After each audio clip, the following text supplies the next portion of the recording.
Hello everyone.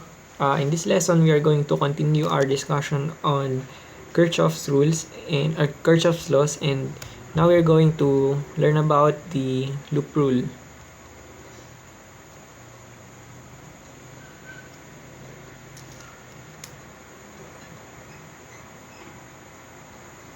So first, let us define what is a loop.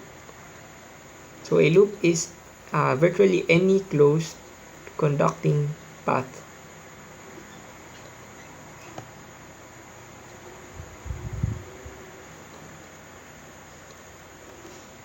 So say we have a circuit here,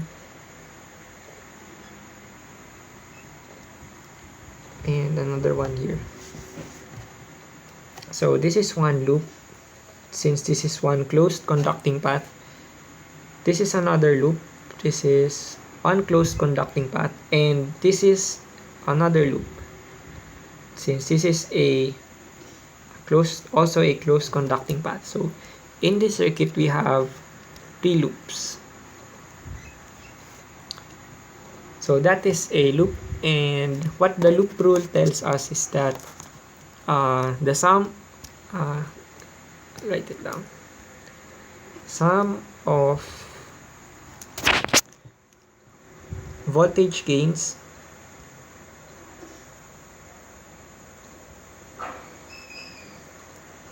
and drops, voltage gains and voltage drops inside a loop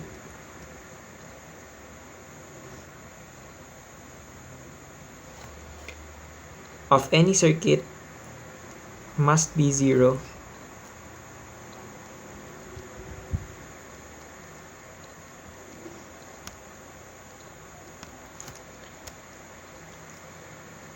Must be 0. So this stems from the fact that energy or potential, electric potential must be conserved.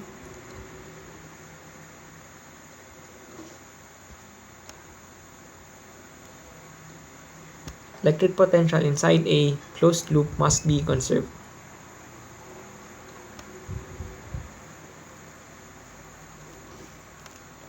Or simply stated, this is a conservation of energy.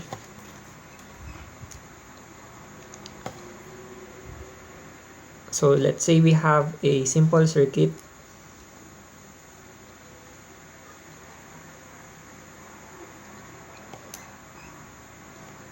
Okay. Should have a resistor.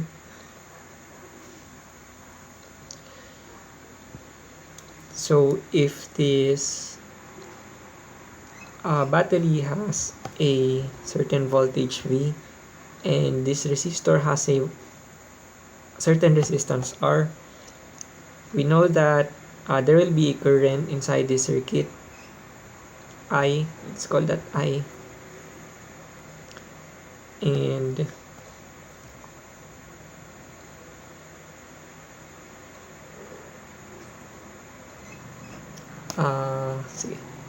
let's assign voltage gains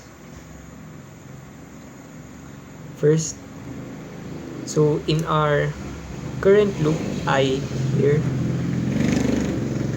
this current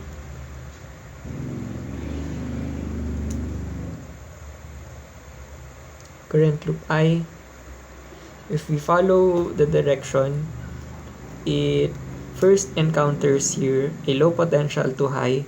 This means that there is a voltage gain in that region. So that voltage gain is due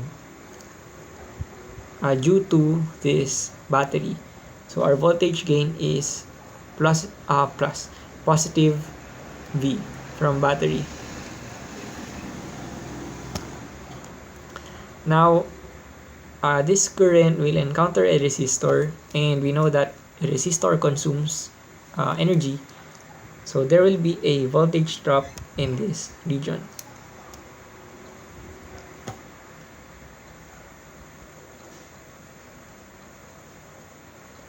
So the voltage drop in this region is due to the resistor. and it is equal to the current that flowed passed through that resistor. Let's write it down as I, and then it will be times the product of the resistance of that resistor. So this is a voltage drop from resistor. So this should be minus IR since it is a drop. So if we are going to use loop rule inside this one loop, voltage gain plus voltage drop must be 0. Or the sum of total changes in voltage inside the loop must be 0. So here we have V from the resistor voltage gain plus minus IR equals 0. So V equals IR. Of course, this is very simple since this is a simple circuit. But if we have a circuit that cannot be solved simply by this equation, take for example in this case, this loop rule will be very much useful. So in the later videos, we are going to solve circuits with that are not as simple as this one.